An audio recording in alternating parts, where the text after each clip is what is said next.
Hello, my beautiful co-creators from Japan.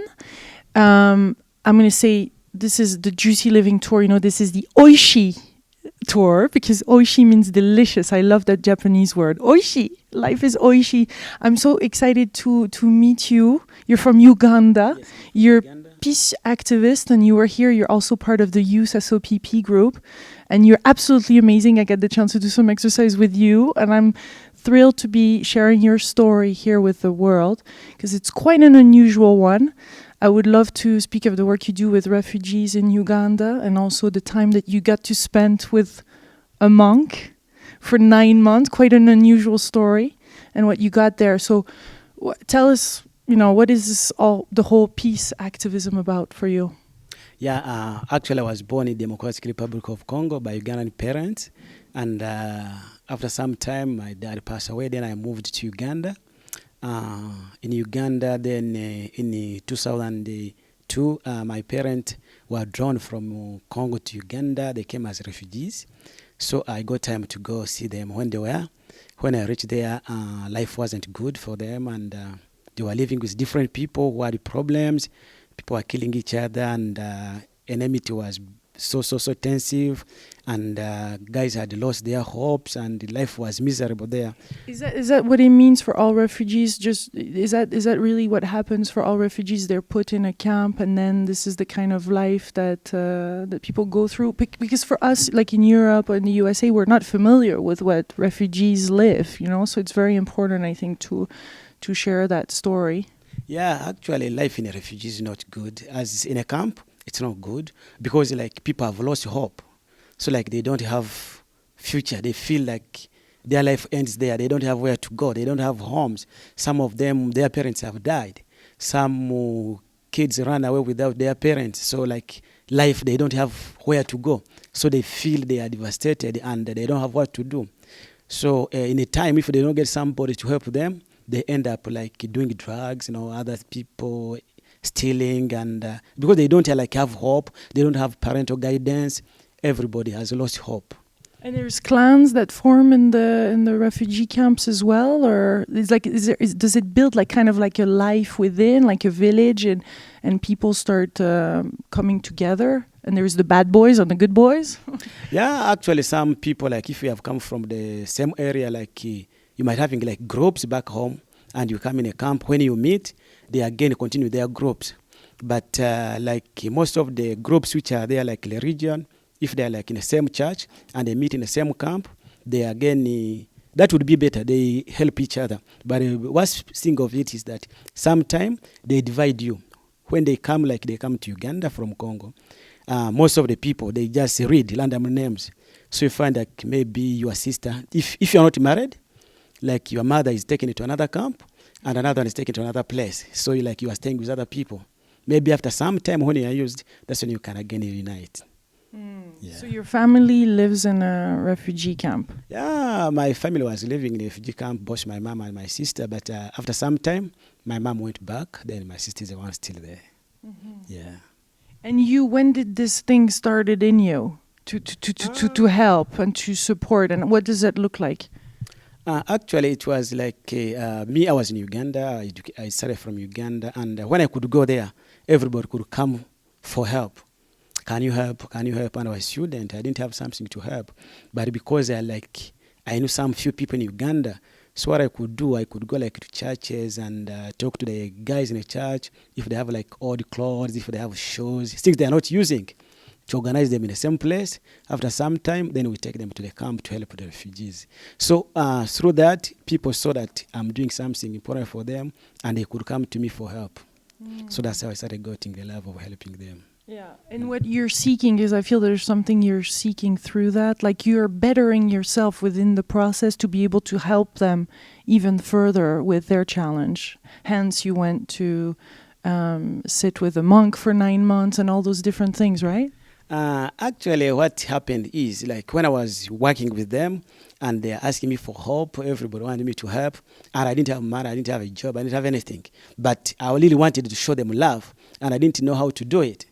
So when I got an opportunity to come for a conference in Thailand, one of the Buddhist monk, their head, the abbot, told me that he's seeing light in me, I have a big heart, so you can help people.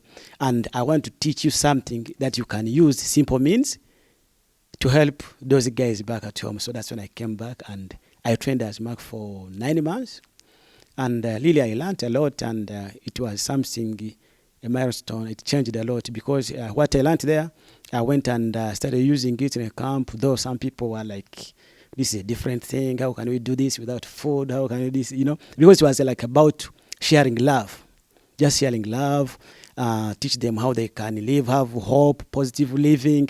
So that was like a scenario I was using to teach them. Because if I told them, like, actually they didn't know that I was like into Buddhism, they would not buy it because it wasn't like, like in Africa, people have a different religion, and if you come with something new, then it would like, then you are diverting us. So I use that thing of peace and sharing with them how they can live positive, to have hope, love each other, and teach them some few basics of meditation, but in a good way, which will not show that you are taking them into the religion. What's also interesting about you is that your father was Muslim, your mother was Catholic, you were brought Catholic, and then you went to a Buddhist monk. I love it. I mean, I love how life is absolutely perfect like that, and brought you to those camps then, and you're able to understand and connect further. It was so interesting. Like my dad really was a Muslim, and my mom actually was a Christian, not a Catholic Protestant or Anglican. So after some time, my dad passed away. And I was called Muhammad. That was like a Messiah name for Muslims. Then after he passed away, I was 4 years. Then my mom and my other siblings, he took us to Christianity. Then they gave me a name called Emmanuel, which is also a Messiah name. It means God with us, Emmanuel. So from there, then I came to be again a Buddhist. And actually, I was also given a name. It was called... I just forgot the name, but it was meaning like you have a shining light. That was the meaning of a Buddhism name. So I was like, this transition, maybe there's something I should do with it. So I kept on feeling that light. So I thought maybe it wasn't by coincidence to have such experience. Did you had those experiences of really bringing light in those refugee camps? Did you had those moments of oneness? Yeah, because like when you go to the camp after like training, people would really feel there's something which is coming. You see there is love. You see there is like a positive living. People want to help each other. Guys started changing. Many people started feeling like they can go home and start again afresh, because most of people have said they will not go back. But they said, so we can go back and start living with each other, loving each other, helping each other. So their mindset changed. So I saw like I shared what I learned from there. Yeah. What do you feel is the pivotal moment from really no hope and being depressed and not seeing any light to starting to step in another future? To stepping in a future. Yeah, it was challenging because like, most people who want help, they sometimes need like you give money. And me, I was not like giving money because I didn't have money myself. But I was like, if my theory was like, I have to be happy, then I make you happy. If you're happy, then you will make another person happy. And if two people are happy, then the other person will be happy and everybody will be happy. So the whole community. So that's what like the philosophy I was using. Yeah. I love the pay it forward too. Pay it forward, like you do something for somebody else that then does it for somebody else and so on. Yeah. Pardon? Is that part of your inspiration?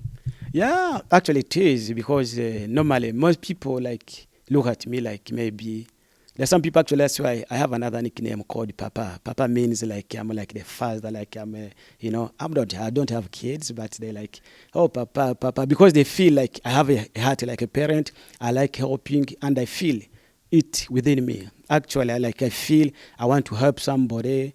That heart, when I help you, I feel so much positive. Like I share with most of people, my friends, that I sometimes get opportunities, and I don't know, like maybe like from refugee camp now here I'm in Japan, like maybe on international scene. It is like the energy I give to people. Those are the same energy people wish me to get. So I believe if I help you and you wish me good, I will also get good. So that's what motivates me too. That's awesome. Do you have a message for any Africans watching in Africa? Because I really feel once, at some point, the GC Living Tour will be coming to Uganda and to Africa. I want to definitely get those stories out. Is there something that you would like to share in Africa really happening and inspiring messages? Of course, yours is one story, but I'm sure there's many. Yeah, actually, there are many stories, and the problem of the people is that sometimes, people get stories from like maybe journalism view, where like somebody visits, maybe he gets story from somebody. So I would really love one person like you to come there and you come to the real source, to the place, you meet those guys, you talk to them, and you feel how life is there. That thing would really be motivation and it would help the world to know what's going on from the ground. Did you told me that 70% or 60% of the population there is less than 37 years old? Yeah, in Uganda, actually, most of the population are youth. Almost 70% of the generation, 35 million, they are youth. So if they're watching right now, what do you want to tell them? Of course, I would tell them to have love and to know that the future is bright and they should love each other and know that whatever happens, no matter what, their future is bright. Yeah. Bright future. Oh my God, full of light. We send you many, many kisses from Japan. Huh? Japan! Sayonara!